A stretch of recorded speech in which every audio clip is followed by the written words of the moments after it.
बोलिए श्री सतगुरुदेव भगवान की जय, सच्चे दरबार की जय, आशुपिता भगवान की जय। एक बार एक प्रचारक बहन ने गुरुदेव श्री आशुतोष महाराज जी से कहा, महाराज जी, कुछ दिनों पहले मैंने बाइबल का एक दृष्टांत पढ़ा। तब से मेरे मन में एक प्रश्न उमड़ रहा है। कहते हैं फसह का भोज करने के बाद जीसस अपने शिष्यों के साथ जैतून के पर्वत पर गए। वहां उन्होंने उनसे कहा कि परमपिता पहले ही निर्धारित कर चुका है कि आज रात वह चरवाहे को यानी जीसस को मारेगा और झुंड की भेड़ें यानी उनके शिष्य तितर बितर जाएंगे।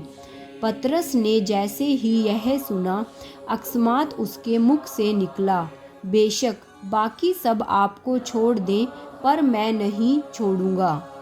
जीसस के गंभीर मुख पर मंद मंद मुस्कान उभरी।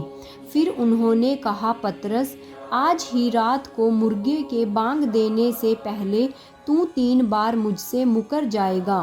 पतरस ने जीसस का हाथ थाम लिया और कहा, अगर मुझे आपके साथ मरना भी पड़ा तो भी मैं आपके नाम से नहीं मुकरूंगा।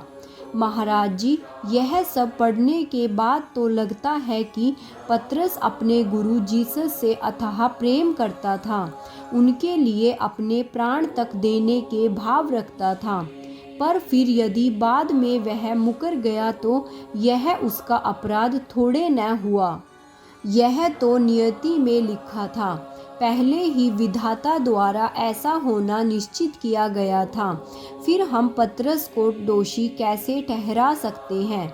यह प्रश्न सुनकर महाराज जी पल भर के लिए शून्य में खो गए।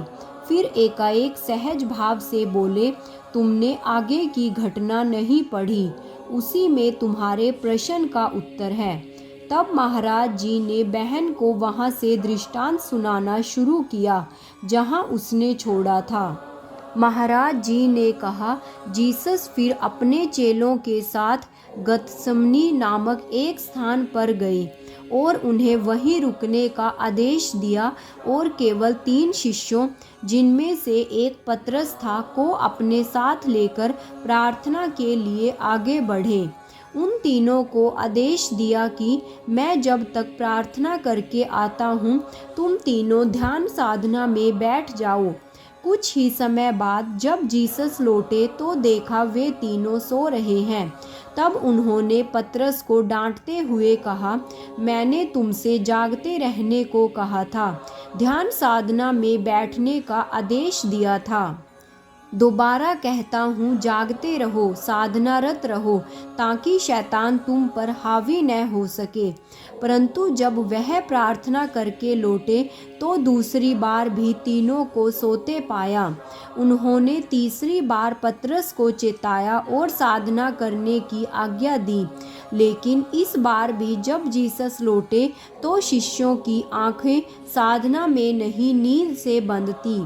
आगे चलकर जीसस पकड़े गए। भीड़ में से लोगों ने पतरस पर 3 बार अंगुली उठाई और कहा, यह जीसस का शिष्य है, हमने इसे उसके साथ देखा है। पर तीनों बार पतरस मुकर गया और कहा, नहीं, मैं जीसस को नहीं जानता, मेरा उनसे कोई संबंध नहीं है।